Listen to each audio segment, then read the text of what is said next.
சிவனார் மனங்குளிர உபதேச மந்திரமிரு செவி மீதிலும் பகர்சே குருநாதா.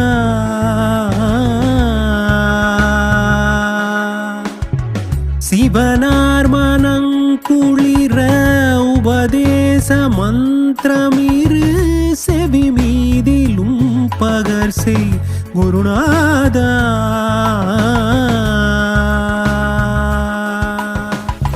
சிவகாம சுந்தரி தன் வரபால கந்தானின் செயலே விரும்பி உளம் நினையாமல்